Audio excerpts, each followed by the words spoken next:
नमस्कार दोस्तों, एजुकेशन से ऑनलाइन जीरो से मैं सुरेश यादव। दोस्तों, जो हमारा निबंध की श्रृंखला चल रही है, उसमें कुछ आगे आज देखेंगे जो महत्वपूर्ण निबंधकार हैं, जहाँ से प्रश्न लगातार बनता है। जहाँ से प्रश्न लगातार बनता है, तो उसको हम सब देखेंगे और इसको आप सब एक सरसरी निगाह से अगर पूरा देख लेंगे, तो बहुत अच्छा रहेगा। क्योंकि यह चाहे टीजीटी हो, चाहे पीजीटी हो, चाहे हायर हो या चाहे जीडीसी का हो, जहाँ भी हिंदी से प्रश्न बनते हैं, यहाँ से जरूर कोई न कोई आ जाता है। तो देखिए, आचार्य हजारी प्रसाद द्विवेदी के निबंधों का क्रम क्या है। तो पहला देखिए, इनका अशोक का फूल 1948 में थे। अशोक के फूल, इसमें विशेष इन्होंने पुरानी सभ्यताओं के बारे में बताया था, किस प्रकार से हमारी पुरानी सभ्यता समय के साथ विलुप्त हो गई। इस अशोक के फूल के माध्यम से बताया, जिसकी रचना 1948 में, विशेष याद रखिएगा। ललित निबंध में भी आता है ये। विचार और वितर्क 1949, कल्पलता 1951, विचार प्रवाह 1959, कूटज 1964, आलोक पर 1972। तो इसको याद रखिए, कई बार इस सीक्वेंस से लगाने के लिए आ जाता है, तो अति इंपॉर्टेंट है। आगे देखिए, कथाकार निर्मल वर्मा ने हिंदी निबंध को एक नया रंग रूप प्रदान किया। इनके निबंध समकालीन कला, संस्कृति, साहित्य, भाषा, दर्शन आदि के प्रश्न उठाकर पूरी शक्ति से जूझते हैं। चीजों के आर पार देखने वाली पारदर्शिता निर्मल वर्मा के निबंधकार का सबसे बड़ा गुण है। ये विशेष ध्यान रखिएगा। आगे देखिए, नेमीचंद जैन ने अपने समीक्षात्मक निबंधों से एक अलग पहचान बनाई। अधूरे साक्षात्कार, रंग दर्शन, बदलते परिप्रेक्ष्य, जनतांत्रिक आदि इनके प्रमुख निबंध हैं। जनतांत्रिक निबंध संग्रह में संग्रहित कविता और राजनीति नामक निबंध इस दौर के समग्र परिवेश और सृजन को सामने ला देता है। आगे देखिए, डॉक्टर नामवर सिंह के वैचारिक सैद्धांतिक निबंध में कविता के नए प्रतिमान संग्रहित निबंधों ने वैचारिकता के क्षेत्र में बड़ी जोर का धमाका किया है, जिससे पुराने प्रतिमानों की चूलें हिल गईं। इनका अगला निबंध दूसरी परंपरा की खोज, सृजनात्मक गद्य के मोह का नमूना है। देखिए, बार बार पूछा गया है कई बार प्रश्न। डॉक्टर नामवर सिंह का ये वैचारिक सैद्धांतिक निबंध है, दूसरी परंपरा की खोज। इसको आप सब याद रखिएगा, सारे याद करने की जरूरत नहीं है, जो जो इंपॉर्टेंट है उसी विशेष ध्यान दीजिएगा। रामविलास शर्मा की निबंध शैली हिंदी गद्य में स्वच्छता, प्रखरता और वैचारिक संपन्नता के लिए वरदान सिद्ध हुई। उनके महत्वपूर्ण निबंध विराम चिन्ह, भाषा युगबोध, कविता, परंपरा का मूल्यांकन, ये विशेष याद रखिएगा। विराम चिन्ह, भाषा युगबोध, कविता, परंपरा का मूल्यांकन आदि महत्वपूर्ण है। किसके? रामविलास शर्मा के। डॉक्टर रामविलास शर्मा ने विराम चिन्ह की भूमिका में लिखा है, आप सदारी में कहूं कि मेरे निबंधों का यह सबसे अच्छा संग्रह है, यह बात दूसरी है कि मेरा कोई भी निबंध संग्रह अच्छा न बन पड़ा हो, किंतु उनमें अंधों में काना राजा के समान ही यह विराम चिन्ह सर्वोपरि है। तो विराम चिन्ह के बारे में उन्होंने बताया है कि यह अच्छा हो गया था निबंध मेरा। ठीक है।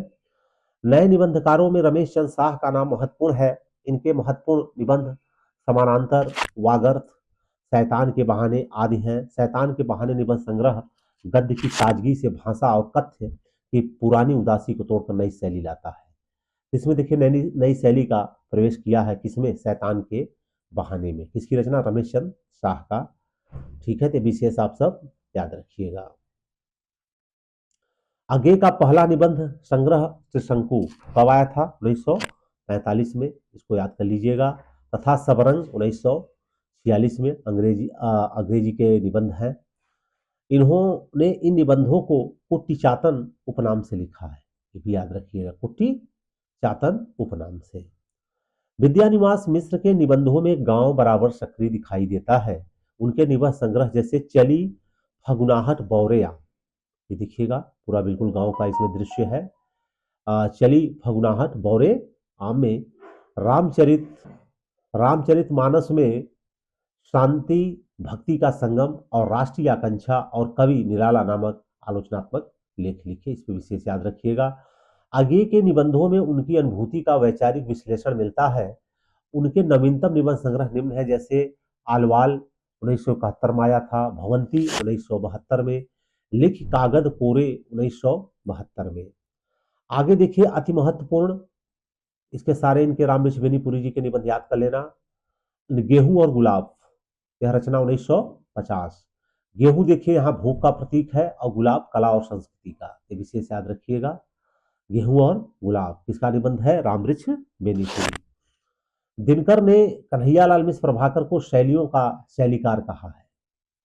तो ये देखिए, इस शैलियों का शैलीकार किसे कहा जाता है? कन्हैयालाल मिश्र प्रभाकर हो जाएंगे।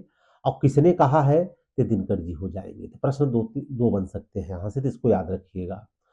आगे देखिए, श्री राम शर्मा जो निबंधकार हैं, इनके बारे में शिकार संबंधी रोचक निबंधों की रचना की। ये भी विशेष याद रखिएगा, शिकार संबंधी कई बार यहां से पूछा जाता है। श्री राम शर्मा ने शिकार संबंधी रोचक निबंधों की रचना की, जिनमें साहसिक वित्ताओं को ग्रामीण प्रकृति के ब्यौरेवार चित्रण और अछूते मानवीय जीवन के मर्मस्पर्शी आयामों को चित्रित किया है। तो श्री राम शर्मा किस प्रकार निबंधकार हैं? या शिकार प्रवृत्तियों से लिखते हैं। आगे देखिए, देवेंद्र सत्यार्थी। देवेंद्र सत्यार्थी के निबंधों में लोक जीवन की ताजगी मिलती है, जिसका श्रेय उनकी घुमक्कड़ जिंदगी को जाता है। ये विशेष याद रखिएगा। आगे देखिए, भदंत आनंद कौशल्यायन के निबंधों में घुमक्कड़ी जीवन की निर्बद्धता दिखाई देती है। इनके निबंध जो भूल न सका, यह किसका है? कौशल्यायन जी का है, तो याद रखिएगा। आगे देखिए, वासुदेव शरण अग्रवाल के निबंध जैसे पृथ्वी पुत्र, विशेष याद रखिएगा। कला और संस्कृति, कला और संस्कृति, और एक इनका और है राष्ट्र का स्वरूप, राष्ट्र का स्वरूप। ये कुछ इनके निबंध हैं जिनको आप याद रखिएगा, डॉक्टर वासुदेव शरण अग्रवाल जी के। यशपाल के निबंधों में मार्क्सवादी दृष्टिकोण को ग्रहण किया गया है। इसके निबंधों में यशपाल की कौन सी दृष्टिकोण है? मार्क्सवादी। ये विशेष आप सब याद रखिएगा।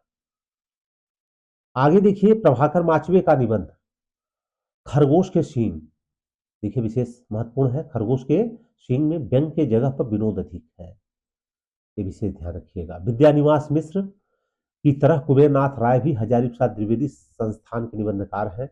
अंतर बस यह है कि विद्यानिवास मिश्र द्विवेदी जी के प्रभाव से मुक्त नहीं है, जबकि कुबेरनाथ राय उनसे मुक्त होकर नई भंगिमा अपनाने के लिए निरंतर प्रयत्नशील है। आगे देखिए, ठाकुर प्रसाद सिंह के निबंधों में व्यंग की मारक शक्ति निहित है। किसके? ठाकुर प्रसाद सिंह। ये देखिए बहुत इंपॉर्टेंट है, इसको याद रखिएगा। बेढप बनारसी हास्य व्यंग लेखकों के पहले निबंधकार हैं। इन्होंने हंसी और विनोद को निबंध में प्रकाशित किया। तो बेढप बनारसी कई बार पूछा जा सकता है, हास्य व्यंगकार लेखक है, ये विशेष याद रखिएगा, यही पूछ लेता है।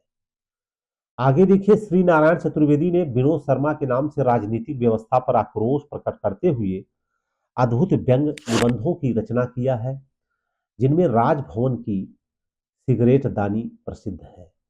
ये विशेष याद रखिएगा, यह सिगरेट दानी, ठीक है, इस पे है राजभवन पे, इस पे है राजभवन पे श्री नारायण चतुर्वेदी जी की रचना है। कौन सी? सिगरेट दानी। ये विशेष आप सब याद रखिएगा। समीक्षात्मक निबंधों में गजानन माधव मुक्तिबोध का नाम महत्वपूर्ण है। उनके निबंधों में प्रखर बौद्धिकता और वैचारिकता कूट कूट भरी हुई है। नए साहित्य के सिद्धांतकारों चिंतकों में विजय देव नारायण शाही का नाम महत्वपूर्ण है।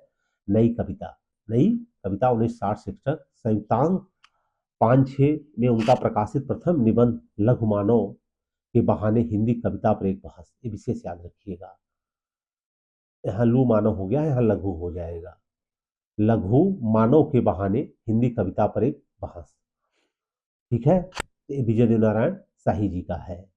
लघु मानव के बहाने हिंदी कविता पर एक बहस में सभी प्रबुद्ध रचनाकारों, पाठकों, आलोचकों का ध्यान अपनी ओर आकृष्ट किया। उनका कहना है कि यदि परंपरा हमेशा परिवर्तन और वैपरीत्य की दिशाओं में फूटती हुई चलती है, तो आगे आगे के इतिहासकार प्रसाद की परंपरा में ही दिखलाई पड़ेंगे, ऐसा इन्होंने कहा था। कई बार एक कोटेशन ही पूछ सकता है, तो इसको आप विशेष याद रखिएगा।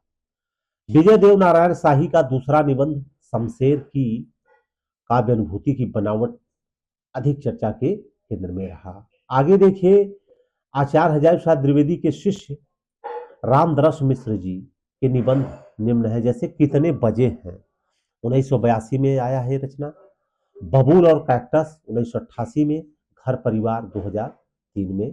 तो ये विशेष मेरा परिवार है महादेव वर्मा की रचना है, इसलिए याद रखिए घर परिवार रामदरस मिश्र जी का हो जाएगा। कितने बजे हैं, बबूल और कैक्टस, घर परिवार, इस पे विशेष आपको ध्यान रखिएगा। विष्णुकांत शास्त्री के निबंधों में उनका बौद्धिक पक्ष ही प्रबल रहा है, अर्थात ये निबंध बुद्धि प्रधान है, लेकिन हृदय भी साथ लगा हुआ है। अगला देखिए, रमेश चंद्र शाह निबंध को आत्म साक्षात्कार की विधा मानते हैं। इनके निबंधों में उनका आत्म उभर कर आया है, इसलिए उनके व्यक्ति व्यंजक निबंधों को उनकी आत्म निबंध कहना उचित है।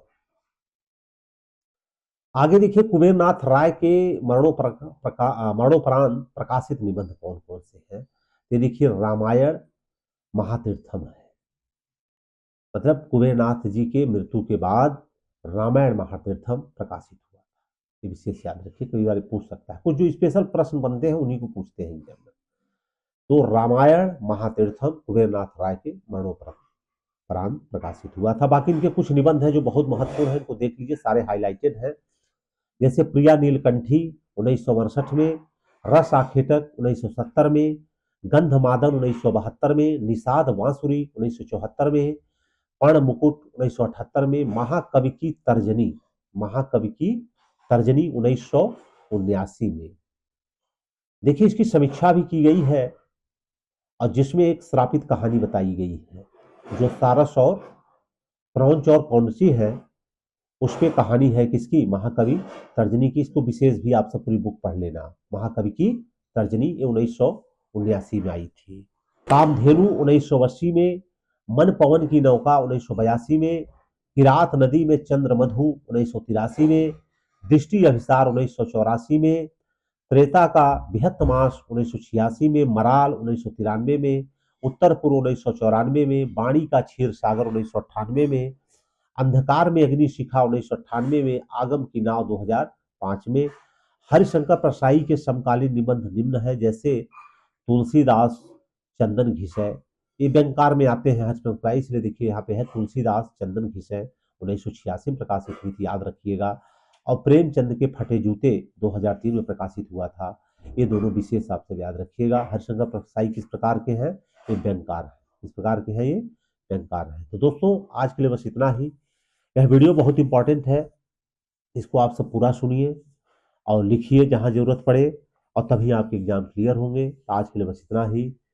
और अगर अच्छा लगा है तो लाइक कर देना, और ज़्यादा से ज़्यादा इसको शेयर करिए, और सब्सक्राइब भी करिए, सब्सक्राइब चैनल कर लीजिए, इससे आपको लाभ ही मिलेगा। आज के लिए बस इतना ही। जय हिंद, जय भारत। फिर मिलेंगे नेक्स्ट वीडियो के